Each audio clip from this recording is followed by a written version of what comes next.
Mr. Ash is waving that finger to me, saying good morning. This is Viewpoint, the program of personalities, politicians, and perspectives. And we have two of them here today. We have the personality and the perspectives. Thank goodness we can take a breath from politics for today, anyway. Unless you wanted to tell that story about the president. I don't think you will probably want to do that this morning, do you? I doubt it, because it's only funny to half the population. Of course, it is the half that lives in central Illinois. Over half the population right now. Well, yes, yesterday's elections proved that there was some dissent amongst us. Well, that's the politics for the day. Now we get right on to personality. Get right on. Perspective. We're pleased this morning to have with us the producer, director, and main event person of Illinois Stories. Mark McDonald is with us this morning, coming out of Springfield. He has a very, very interesting TV program called, as I alluded to a minute ago, Illinois Stories. One of the things that I'd like to know, Mark, is, well, first let's go to the kudos. You know, we always start the Viewpoint program with a kudo or two. All right. I can't say enough, and Mark knows whereof I speak here this morning. The old geezer just came back from Washington, D.C. yesterday on the Honor Flight. The Honor Flight is an organization, nationwide, by the way, and it turned out there were folks there, Mark, from Iowa, Georgia, Chicago chapters, the Central Illinois chapter, the Land of Lincoln Honor Flight, and also Central Illinois, which is down further into the center part of the state, as you might imagine, although I thought we were the geographic center here.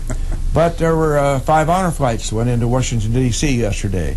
I want to talk about that for just a minute, but the kudos. The kudos would be to all of the folks, and no one was more familiar with this than you because of your profession, who get involved as volunteers on this thing. How in the world they do that, and with such dedication. That is the smoothest run event that I've been privileged to be associated with in a long time. And in fact, in my nearly 87 years, that's probably the most humbling experience I ever had. The kudos this morning would be to all those folks who put this together. And we had a family from Lincoln, Aaron Leisman's wife and son Adam. Adam was one of the guardians, and his mother was down there early yesterday morning, very early, and was down there at the airport to welcome us home last night. So thanks to all of the volunteers. Mark has been on that trip. So let's talk about that in a minute, and then we get back to the Illinois Stories and the background. Tell us, you went to feature this on your program, and with an outstanding program. And I had some very minimal exposures to what it might be about. I didn't begin to comprehend the depth of what that experience was going to be. Yeah. Yeah, my crew and I at Illinois Stories got fortunate on this one because an anonymous donor wanted us to go on that trip and record what happened so much that they paid for our plane ticket. Now, we will never know who that good soul is, but I think it was... Bless his heart. I think it was really good for the Honor Flight organization because it gave them some notoriety that they wouldn't have had, and people became aware of it and started donating. So, Bill, for people that don't know, the Honor Flight takes World War II veterans to Washington to see the war monuments there for those who have never been to Washington. And as you know, Bill, everybody's getting up there. They're 85 years old and older. There aren't many under 85 anymore. So this is the time of their life when they've got to be able to do this, or they may not get another chance at it. And it is the most heart-rending thing to watch, the adoration that these soldiers get on both sides when they arrive at Washington and when they arrive back at Springfield. And I know you felt it, and you must have been crying because all it was aimed at you. I was observing all this, and even I was crying. Yeah, really. At the attention and the love that the people were giving those soldiers. Well, I thought that old song, "And her tears flowed like wine." Yeah, you know? yeah. I was overwhelmed when we got to Dallas. And I thought that was an incredible experience to these people from a big metropolitan area like that. Mind you now, this was 70 years ago when we did all this.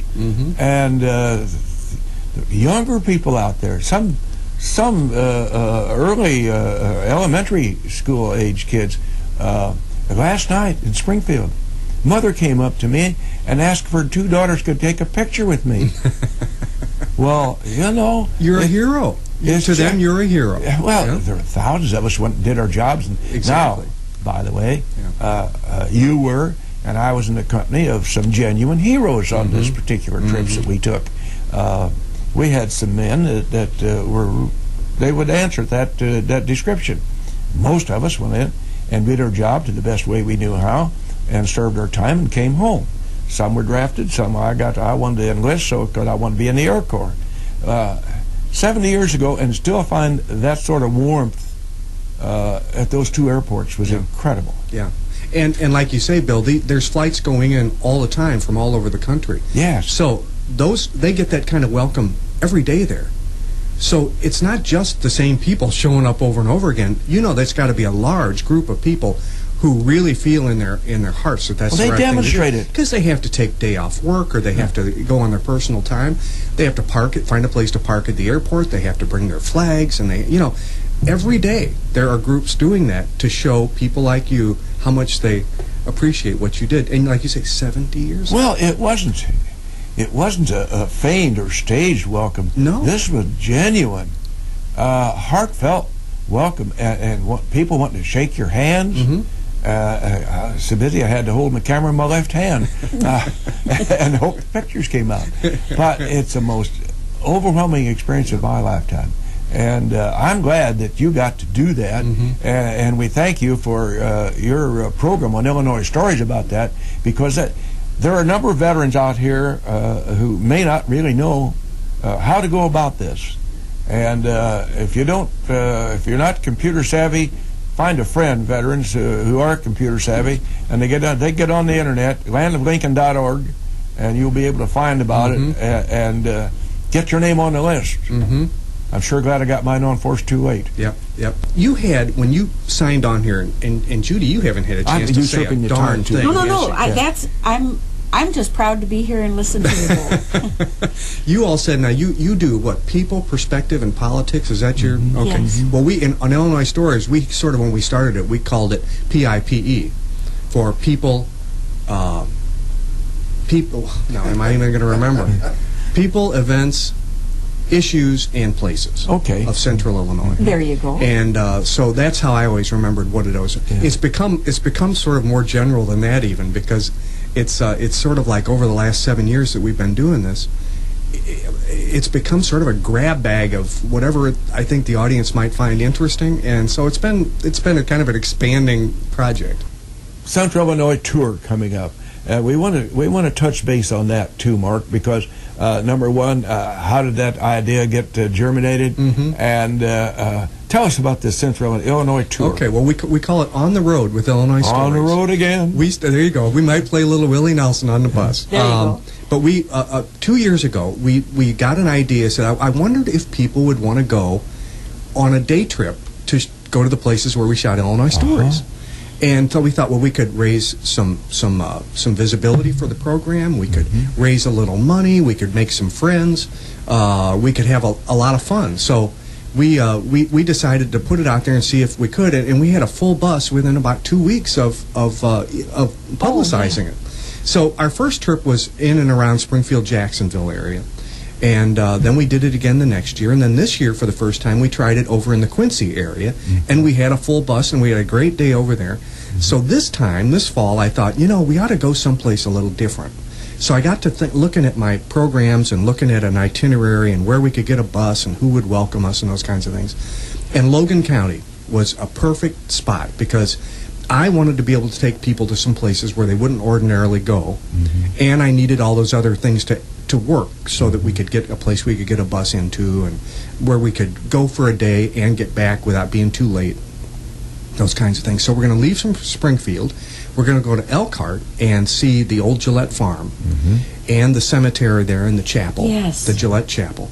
We're going to go up to Mount Pulaski. We're going to go to Lincoln first, though, because that bridge I learned is out between Elkhart and Mount Pulaski. So we're going to go to Lincoln. We're going to go to that wonderful college heritage museum at Lincoln College. Yeah. Thank you for that exposure on that. That is a fantastic museum. It's a gem. And I was hoping they'd have their new home, but they don't have it yet. But they'll be moving in there soon. Yeah. We'll have lunch at Lincoln College. You can take another trip there. We'll take another trip. Well, right. we'll do another program there for sure. And then we're going to go up to Weldon Spring. That's pretty. I'll tell you, that memorial, that soldiers' memorial there at Weldon Spring, they're going to have all the flags out for us. It overlooks the lake there. It's just beautiful. And then they've got the town hall and the old schoolhouse there that people have not seen. And then come back through Mount Pulaski, see the Lincoln Courthouse, and they've got a really neat little museum there. There's Historical Society on the corner, and we'll take an hour and a half there, and then go back to Springfield. And it should be a really nice day. Now, do people sign up for this bus We still have some seats available. Yeah, we have a 50-seat bus. There has to be a sponsorship fee to get on that bus. It's $60, includes your lunch, all your transportation, all your tours, everything. The whole day's paid for with $60. And of course, it's a fundraiser for us. Sure. For WSEC TV. That's how we exist. By the way, I don't know if you're. Yeah, let's talk about that. But we will. Go ahead. I'll finish this little bit, and then we'll talk about that. Yeah. Talks about this. Exactly. But the $60 covers it, and if people are interested, and I hope they are, they should call really soon, because it's October 7th is the date that the tour occurs, and we will be out of seats in a week. So if they want to call 483-7887 extension 222. They can reserve their seats. Let's repeat that, Mark. 483-7887, extension 222. Okay. All right. Now, that would be to secure a spot on the bus, and that's coming up October 7th. And I want to tell you, folks, that'd be a nice experience. Yeah, it would. Be a matter of fact, I'm just seeing if I could get off. Let's see if we can borrow $60. Yeah. In fact, if these folks are from Logan County, they could meet the bus as we come up. We could pick them up, say in Elkhart, and we could drop them off there or at Mount Pulaski. I mean, we could arrange something so they wouldn't have to drive to Springfield. Yeah. Go ahead, Judith Kay. No. Judy hasn't had a chance to say a single word. No, but I'm having a good time. I'm being a listener today. I set her realizing I've talked too much and I haven't let you have any airtime. But I'm glad you're doing this on October 7th, because when you get to Elkhart, the cemetery and the chapel there should be absolutely glorious. Hopefully things will have started to turn, the leaves being the things I'm speaking of, would have begun to turn. It should be, that's a beautiful spot.